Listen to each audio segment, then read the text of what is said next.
Adelante.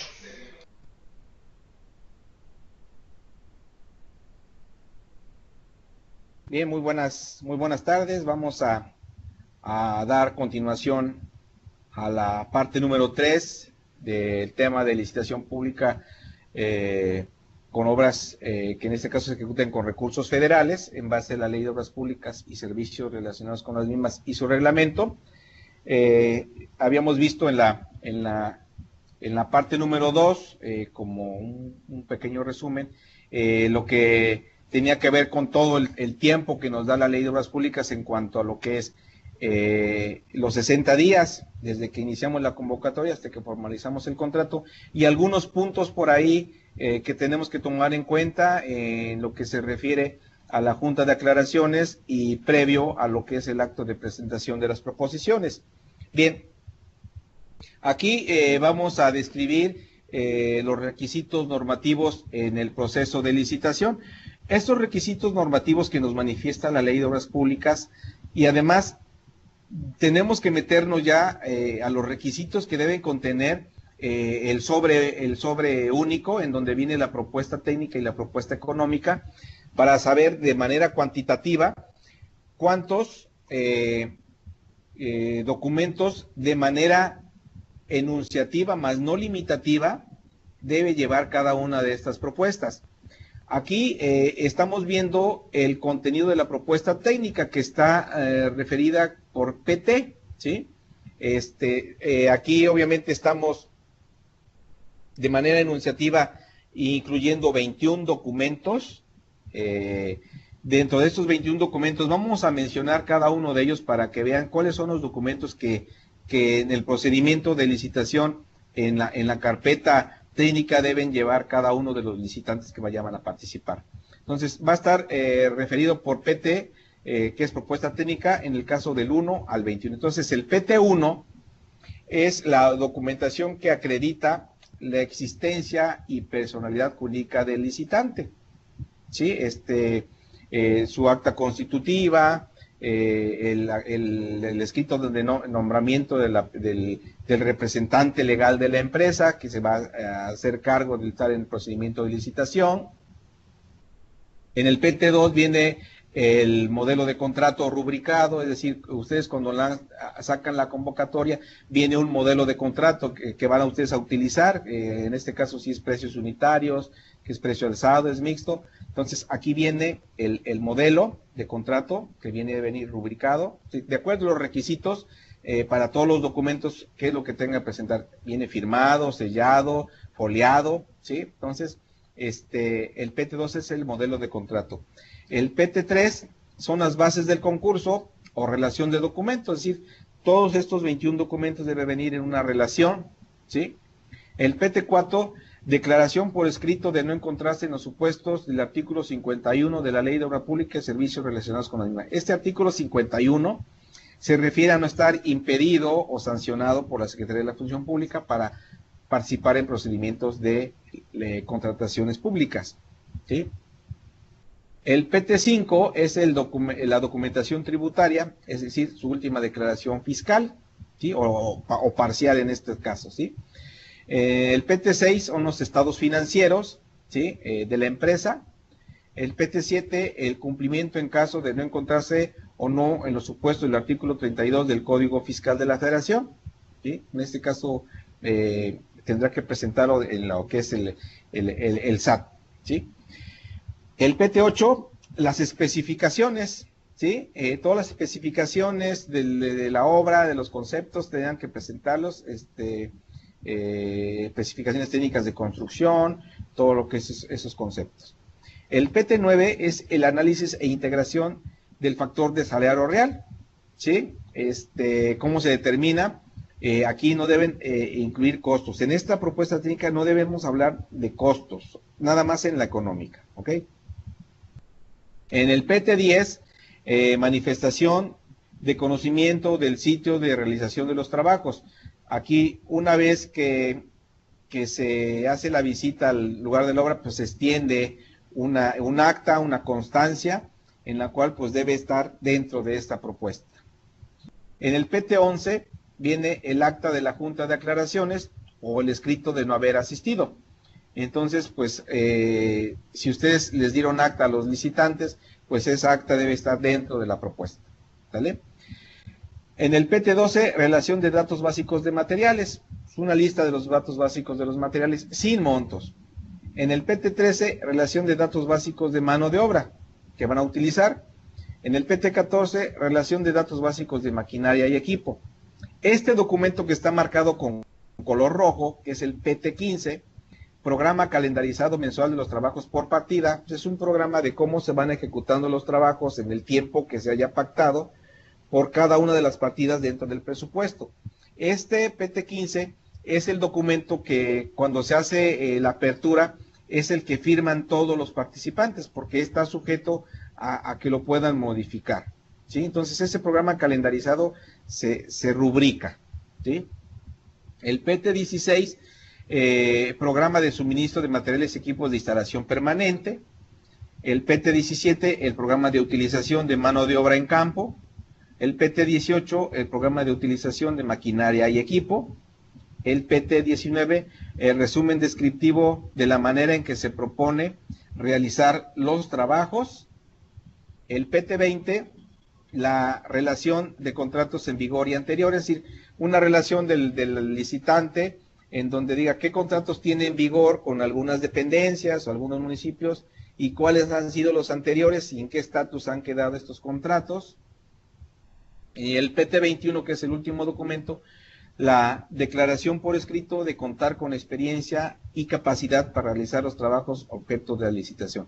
Pueden existir otros documentos que de acuerdo a la naturaleza, de acuerdo a la magnitud de la obra o al tipo de obra, puedan pedirse de más, ¿sí? Puede haber otros tipos de documentos o algunos de estos documentos a lo mejor no aplica, pero de manera enunciativa y limitativa, estos son algunos de los documentos que deben estar dentro de la propuesta técnica. En el contenido de la propuesta económica es otra carpeta dentro del mismo sobre, en donde deben estar referidos aquí por PE, ¿sí? Que es propuesta económica. En el PE1 tenemos las declaratorias, en este caso, declarar que cuenta con capacidad, que cuenta con el personal, que cuenta con la experiencia, ¿sí? En el PE2, el compromiso ambiental, en este caso, aquí hay casos que no aplica y hay casos que sí aplica, porque de hecho el proyecto va implícito lo que es la modalidad de estudio de impacto ambiental, ¿no? En el PE3 es el catálogo de conceptos, ¿sí? Este catálogo debe tener las unidades de medición y cantidades con precios unitarios, presupuesto e importe total de la propuesta. Aquí sí ya vamos a expresar montos, ¿sí? En ese catálogo de conceptos viene pues la unidad de medida, ¿sí? Viene el concepto, su unidad de medida, su precio unitario, su cantidad y el importe total de la propuesta, es decir, cuánto cuesta la obra, ¿sí? Y ese documento, el PE3, también se debe rubricar por todos los licitantes y por todos, en este caso, los convocantes, que en este caso es el municipio o ayuntamiento que se trata. PE4, tarjetas de análisis de precios unitarios, ¿sí? En donde venga ya desglosado la parte del costo directo de los materiales, ¿sí? La herramienta, el equipo, la maquinaria, etcétera, que va a utilizar en cada uno de los conceptos, bien desglosada en esas tarjetas de precios unitarios y con los cargos que vaya a meterle, ¿sí? En el PE5, resumen de los factores indirectos, financiamiento y utilidad de la empresa. En el PE6, el análisis de costos indirectos. En el PE7, en el análisis por costos por financiamiento, en el caso de que vaya a haber algún financiamiento. En el PE8, análisis del cargo por utilidad. En el 9, tabulador de salarios, base de mano de obra por jornada diurna de 8 horas e integración de los salarios. En el 10, las tarjetas de análisis de costos horarios de maquinaria y equipo. En el 11, el análisis básicos auxiliares. En el 12, la explosión de insumos, de materiales y equipo de instalación permanente. En el 13, la explosión de insumos de mano de obra. En el 14, la exposición de insumos de equipo y maquinaria. En el 15, el programa de inversión por montos mensuales de la ejecución de los trabajos. Aquí sí ya viene el programa de inversión por montos mensuales de ejecución. En el 16, programa de inversión por montos mensuales de materiales y equipos de instalación permanente. En el 17, programa de inversión por montos mensuales de utilización de mano de obra en campo. Y el 18, programa de inversión por montos mensuales de utilización de maquinaria y equipo. Entonces, aquí estamos mencionando 18 documentos. También de manera enunciativa, más no limitativa, pueden existir más documentos, tanto de la propuesta técnica como de la propuesta económica. Todos estos documentos, cuando se hace la apertura, pues se hacen de manera cuantitativa. ¿Cuántos documentos te estoy pidiendo? ¿Cuántos documentos te estoy presentando? Si vienen firmados, si vienen sellados, si vienen foliados, ¿sí? Esos son los requisitos. En cualquiera de uno de estos requisitos que vienen aquí de estos documentos, puede encontrar inconsistencias de acuerdo a los requisitos que yo te pedí en la convocatoria. Si así vienen, pues voy a desecharlos, ¿sí? Y si vienen completos tal como los pedí, pues son sujetos, ¿sí?, a su evaluación, es decir, pasan a la siguiente parte o a la siguiente etapa para que se pueda llevar a cabo la evaluación ya cuantitativa de todos estos elementos. Bien, aquí en la parte 1, ya iniciando el procedimiento, ya vimos qué es lo que debe contener cada carpeta, ¿sí? Porque así nos van a llegar los licitantes en un sobre cerrado, en un sobre, ahí meten las dos carpetas, lo sellan bien, ¿sí? Le ponen una cinta, inclusive le pueden poner una hoja rotulada ahí con que diga la obra, y hay muchas de las veces que le ponen ábrase tal día a tal hora, ¿sí? Dependiendo de la fecha que se haya pactado para la apertura, y le ponen ahí unas firmas o algo, algún sello para cual no pueda violarse ese sobre, ¿sí? Entonces, estamos hablando ahorita de licitaciones de manera presencial. Se puede hacer de manera económica, pero ya se hacen medios electrónicos, bien. Pero estamos hablando de manera presencial. Se dice, la entrega de proposiciones tanto técnica y económica se hará en un sobre debidamente cerrado, ¿sí? Las propuestas, en este caso en el sobre único, deberán analizarse a su vez en dos formas. Cuantitativa, es decir, cuántos documentos te solicité en propuesta técnica y en propuesta económica, y cualitativa, es decir, que ya me eche un clavado, que ya me meta a profundidad, a analizar cada uno de tus documentos para emitir un dictamen y emitir un fallo. Entonces, en este acto de presentación y apertura de proposiciones, se va a llevar a cabo el día, el lugar y hora en el cual lo hayas previsto en tu convocatoria de licitación, conforme a lo siguiente. El artículo 37 de la Ley de Obras Públicas nos dice, primero, una vez que tú recibas esa proposición en el sobre cerrado, se va a proceder a su apertura, es una apertura pública, ¿sí? Haciéndose constar la documentación presentada sin que ello implique la evaluación de su contenido. Es decir, tú nada más vas a revisar los documentos que vengan relacionados con la firma, con el sello, foliados, etcétera, de acuerdo a la relación que vimos anteriormente. ¿Sí? Esto no implica que sean sujetos a la parte de evaluación. Si viene algún documento que no cumple con esos requisitos, pues desde ese momento se hace su desechamiento, ¿verdad? Y se le da a conocer el motivo por el cual no puede continuar en el procedimiento de licitación. Bien. 2. De entre los licitantes que hayan asistido, estos van a elegir a uno que en forma conjunta con el servidor público que la dependencia o entidad designe, van a rubricar las partes de las proposiciones que previamente hayan determinado y la convocante en la convocatoria de la licitación para que estos sean efectos y van a constar documentalmente. Les hablaba del PE3, ¿sí? Del catálogo de conceptos, y en el PE 15, que es el presupuesto, ya el catálogo de conceptos ya con montos. Esas dos partes que tenían que rubricar es la que tienen que dejar ya asentado. 3. Se va a levantar un acta que va a servir de constancia de la celebración de ese acto de presentación y apertura de proposiciones, en la que se va a hacer constar que el importe de cada una de ellas, ¿sí? vamos a relacionar ahí las empresas y el importe de cada una de ellas. ¿Cuánto vale cada una? ¿Sí?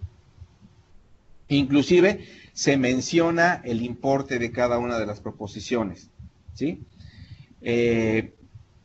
También se va a establecer en esta acta el lugar, fecha y hora en la cual se va a dar a conocer el fallo a la licitación.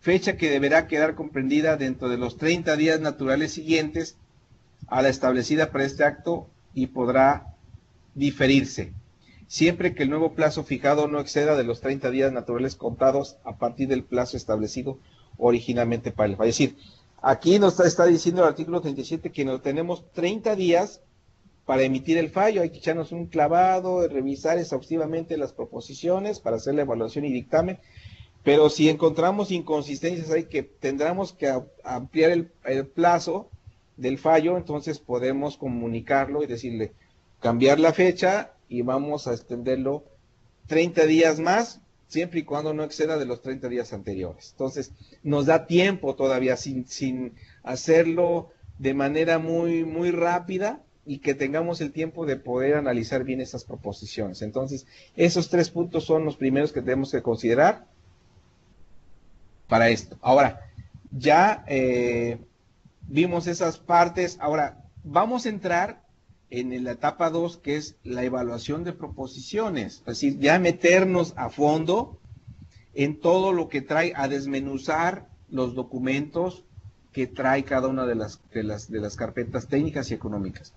El artículo 38 de la Ley de Obras Públicas dice: las dependencias y entidades para hacer la evaluación de las proposiciones deberán verificar que las mismas cumplan con los requisitos solicitados en la convocatoria de la licitación. Para tal efecto, la convocante deberá establecer los procedimientos y los criterios claros y detallados para determinar la solvencia de las proposiciones, dependiendo de las características, complejidad y magnitud de los trabajos a realizar. Es decir, primero van a verificar que cumplan con los requisitos solicitados en la convocatoria. ¿Traes todos? Adelante. Después, ver cuáles son los criterios claros y detallados para que yo te diga que tu proposición es solvente y que está sujeta a análisis, ¿sí? Dependiendo de la complejidad de los trabajos. ¿Qué tendríamos que verificar en el caso de que se trate de una obra pública o de obra pública? Verificar el cumplimiento de las condiciones legales exigidas, es decir, la constitución de la empresa, sus declaraciones fiscales, etcétera, etcétera, ¿sí? Los recursos necesarios propuestos por el licitante, en cuanto a lo que es el monto, ver si realmente el monto es el que nos hace partícipes de que esa propuesta puede ser la idónea, ¿verdad? Para poder formalizar el contrato. Los programas de ejecución, ¿sí? Ver cómo maneja sus calendarios de ejecución en cuanto a mano de obra, maquinaria, equipo, ¿sí? Todas esas partes que pedimos en las proposiciones, echarnos un clavado a ver cómo va manejando los tiempos este licitante. Las cantidades de trabajo establecidas, es decir, ver si están dentro de nuestro presupuesto base, analizarlo. El análisis, cálculo e integración de precios unitarios a costos vigentes de la zona, ¿sí? Por lo regular, pues en la zona hay otro tipo donde se realizan las obras, otro tipo de costos. Ver que estén de acuerdo, para eso se hace un cuadro comparativo, ¿sí? O el cuadro frío, que comúnmente así se le conoce, en donde se hace un análisis del presupuesto base contra el presupuesto o los precios de cada una de las propuestas que presentó cada licitante, para ver en dónde están esos impactos, esas modificaciones, y poder emitir un dictamen en donde diga, mira, aquí este precio es más alto, pero aquí se compensa. O sea, van a tener que ustedes hacer un análisis para que emitan esa evaluación y puedan decir, bueno, esta es la empresa que nos favorece en cuanto a, no al monto más, al precio más bajo, sino a que reúna las condiciones de precio, calidad, financiamiento, oportunidad y demás circunstancias pertinentes, ¿sí?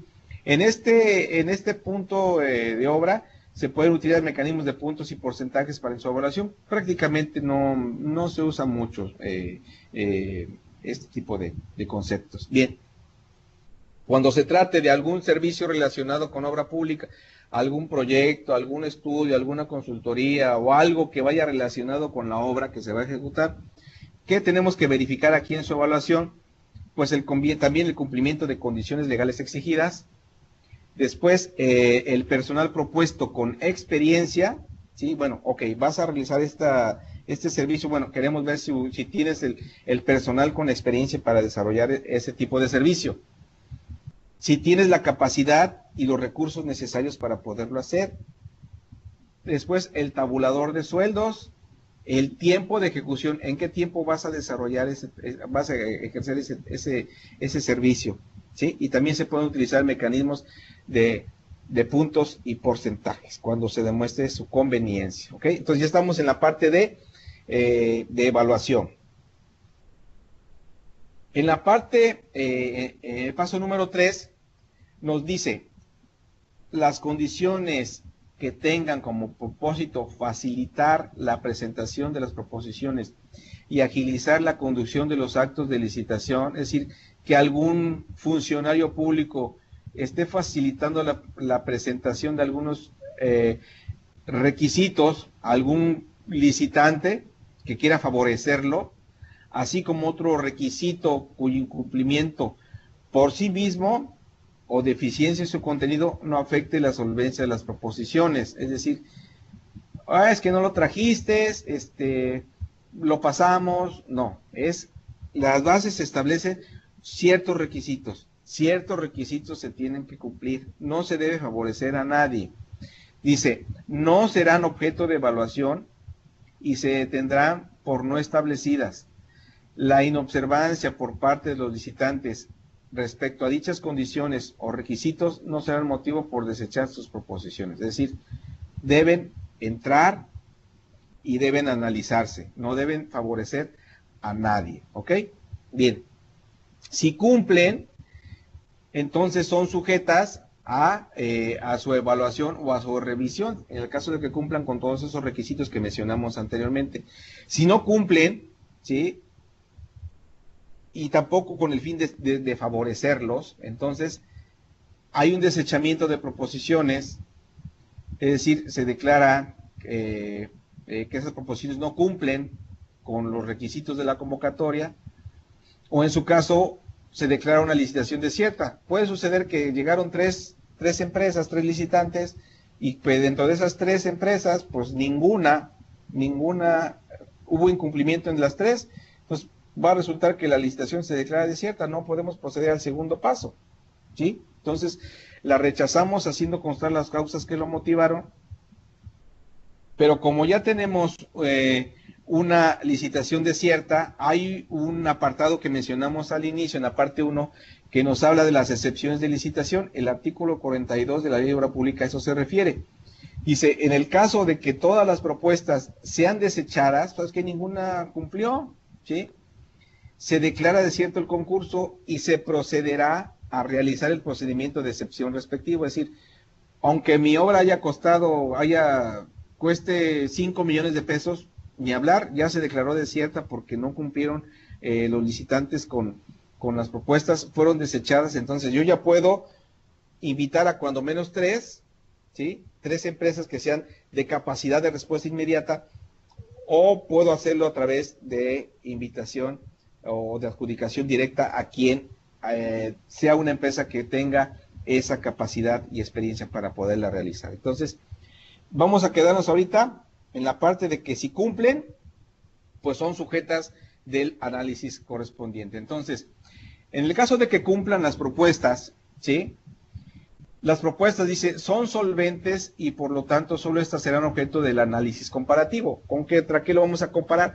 Pues contra nuestro presupuesto base, nuestros programas, todo lo que tengamos base para ver si ese licitante cumple con los requisitos de la convocatoria y a satisfacción de todos los elementos que tenemos que considerar en cuanto a precio, calidad y financiamiento y demás circunstancias pertinentes. Dice, si resultare que 2 o más proposiciones son solventes, es decir, hay 2 proposiciones que pues son solventes, nos satisfacen en la totalidad todos los requerimientos solicitados. El contrato debemos adjudicarlo a quien presente la proposición que asegure las mejores condiciones disponibles en cuanto a precio, ¿sí?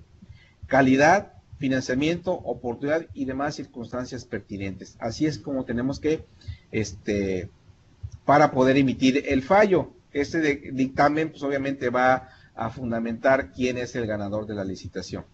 Este fallo lo vamos a dar a conocer en una junta pública y debe constar por escrito a través de su acta. Entonces ya procedemos a hacer la adjudicación y formalización, en este caso, de lo que es el contrato.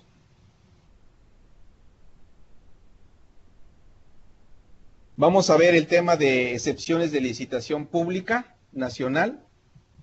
Ya vamos a salirnos de lo que es la regla general. Vamos a ver en los procedimientos, sobre todo de invitación o de adjudicación directa.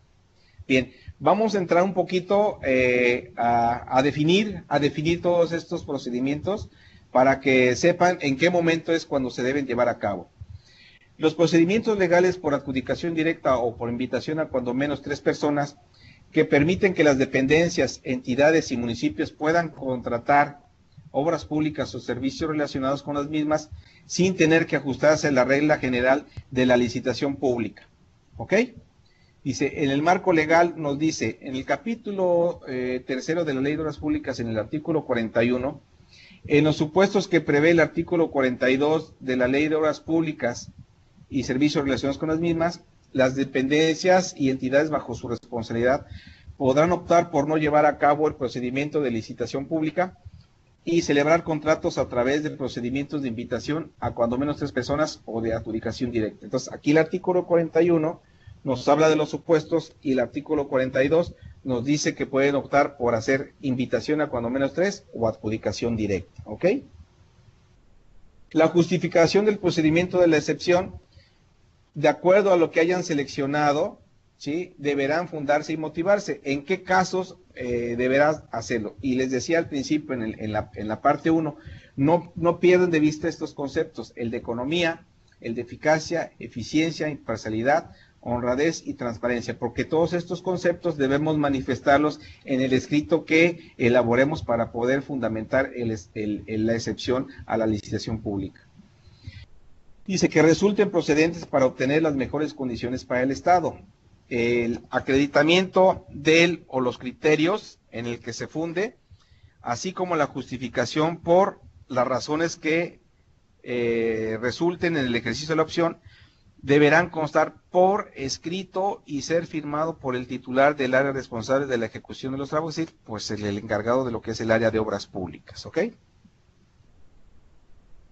Bien, los requisitos de la selección del procedimiento de excepción, de acuerdo al tercer párrafo del artículo 41, esta ley de obras públicas establece que en cualquier supuesto, dice, vamos a invitar a personas que cuenten con capacidad de respuesta inmediata, así como los recursos técnicos, financieros y demás que sean necesarios de acuerdo con las características, complejidad y magnitud de los trabajos a ejecutar. Acuérdense que manejábamos 60 días a tiempo máximo para una licitación pública. Entonces, una invitación o un procedimiento de excepción debe ser en mucho menos tiempo y debemos invitar a personas que cuenten con capacidad de respuesta inmediata. A ver, tráeme tu propuesta para que le revisemos y podemos agilizar el procedimiento de contratación. ¿Por qué? Porque pues, tenemos que arrancar la obra, ¿sí? Aquí están algunos de los supuestos en cuanto a lo que es invitación a cuando menos 3 personas y lo que es adjudicación directa. Aquí tenemos, por ejemplo, cuando solo se pueda celebrar con una persona. Peligro, se altere el orden social, la economía, los servicios públicos, la salubridad, la seguridad o el ambiente de alguna zona o región como consecuencia de caso fortuito o fuerza mayor, ¿no? Alguna cosa que suceda a nivel municipal o estatal que haga que se peligre o se altere el orden social, ¿no?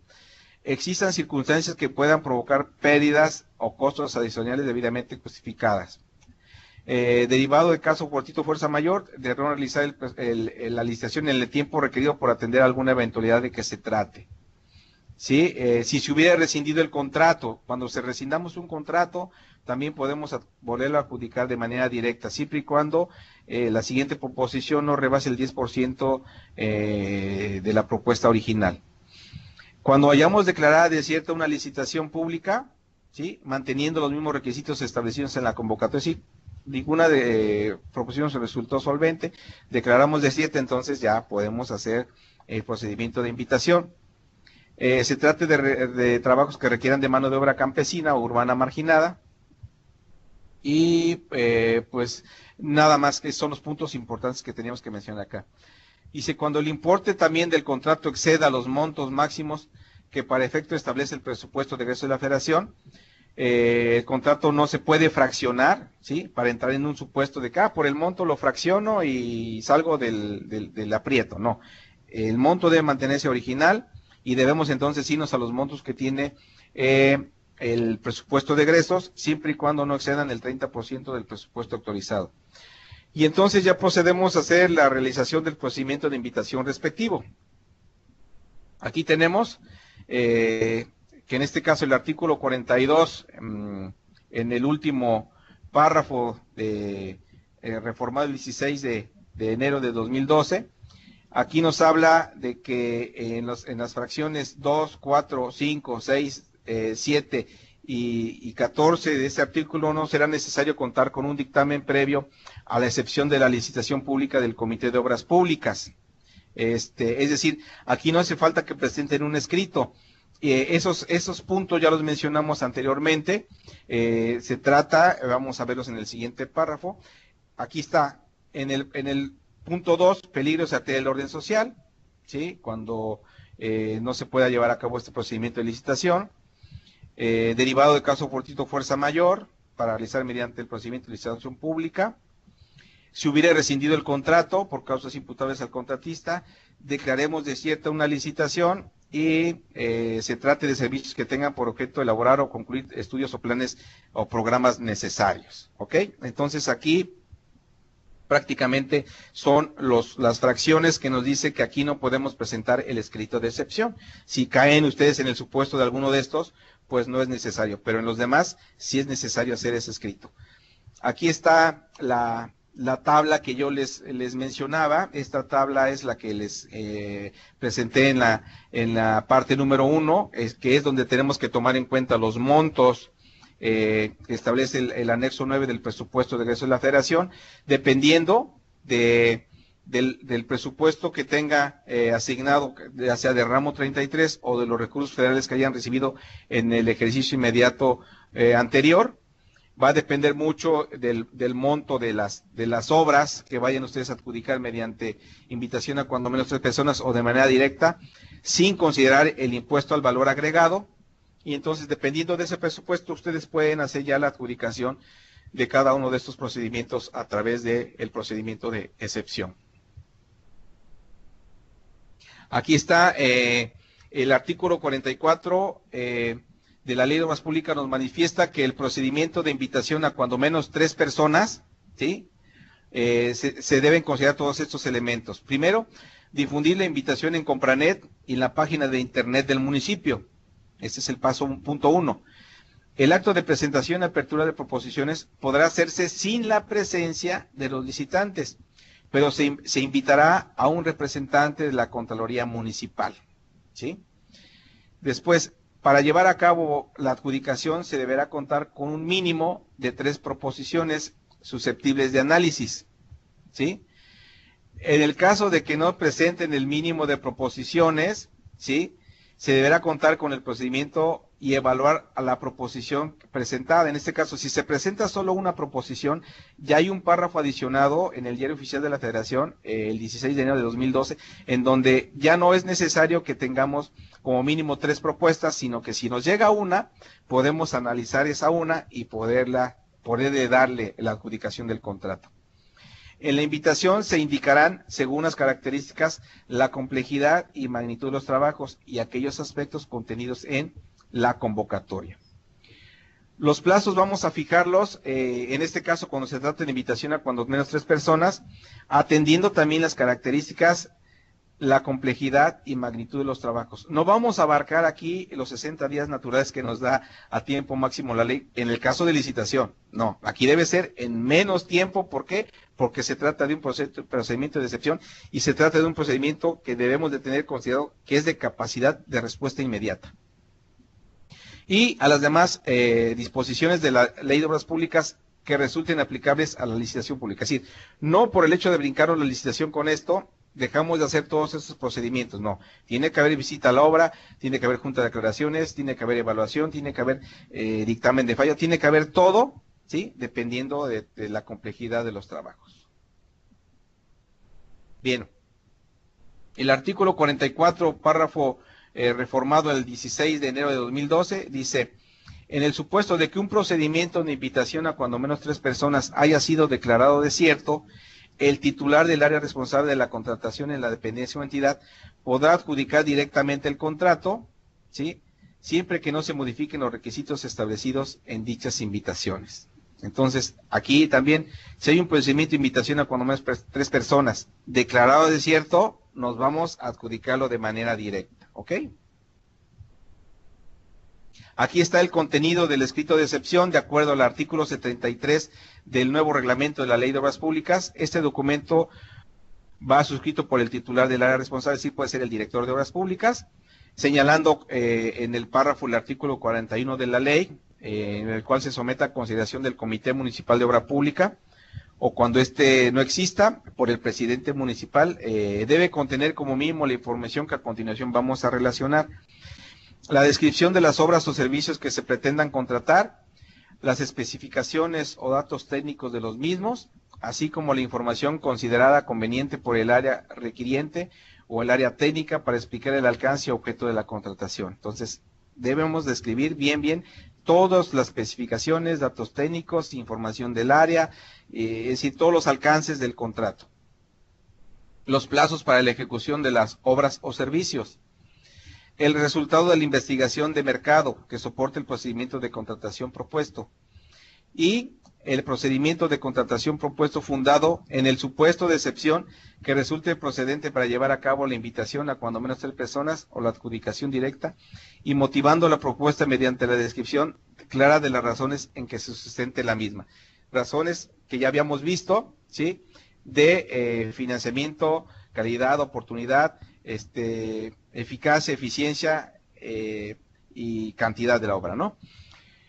Además, el monto estimado de la contratación y la forma de pago propuesta, en caso de que se cuente con la información, los nombres de las personas propuestas para la invitación a cuando menos 3 personas y la adjudicación directa, detallando sus datos generales, capacidad técnica y experiencia, tratándose de adjudicaciones directas que se sustenten en los supuestos que vimos en las fracciones de la 1/6, 10, 9 del segundo párrafo, la 12, la 13 y la 14 del artículo 42 que mencionamos, en donde no es necesario presentar este escrito de excepción, de acuerdo al artículo 42, en donde debemos asentar invariablemente la información señalada en esta fracción. La acreditación del o los criterios a que se refiere el párrafo segundo del artículo 41, en donde funde y motive la selección del procedimiento de excepción según las circunstancias que ocurren en cada caso, el lugar y fecha de la emisión, y este documento al que se refiere el artículo deberá acompañar la solicitud de contratación, acreditando la existencia de recursos, es decir, que hay recursos, que está el oficio de autorización, para iniciar el procedimiento de contratación de conformidad con lo dispuesto en el párrafo segundo párrafo del artículo 24 de la Ley de Obras Públicas y del 18 del presente reglamento. Entonces, así es como tenemos que fundamentar el escrito de excepción en los supuestos en donde sí aplique. En donde no, pues no va a ser necesario, pero donde aplique sí.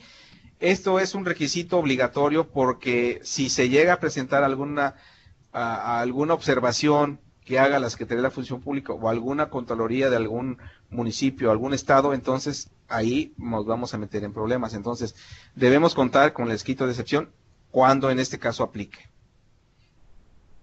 Las reglas generales de los procedimientos de excepción. El artículo 77 del reglamento de la Ley de Obras Públicas precisa que en todo lo no previsto en los procedimientos de invitación a cuando menos 3 personas serán aplicables en lo procedente las reglas que para la licitación pública prevé este reglamento. Es decir, no tenemos que brincarnos nada. Hacemos la excepción, vamos a contratar, ok, pero tenemos que presentar todos los requisitos que, como si fuera una licitación pública, se tienen que presentar y que deben estar bien requisitados. La inasistencia del representante de la Contraloría Municipal invitada no va a ser impedimento para continuar el procedimiento de invitación a cuando menos 3 personas, siendo opcional para los licitantes su asistencia al acto. O sea, aquí no es obligatorio que vaya el contralor, ni que sea pública, simplemente con que lleguen las proposiciones y se analicen de manera cuantitativa y cualitativa y se emite un dictamen para el fallo, con eso es suficiente. Bien, pues hasta aquí damos por concluido la parte final número 3. Muchísimas gracias por su atención.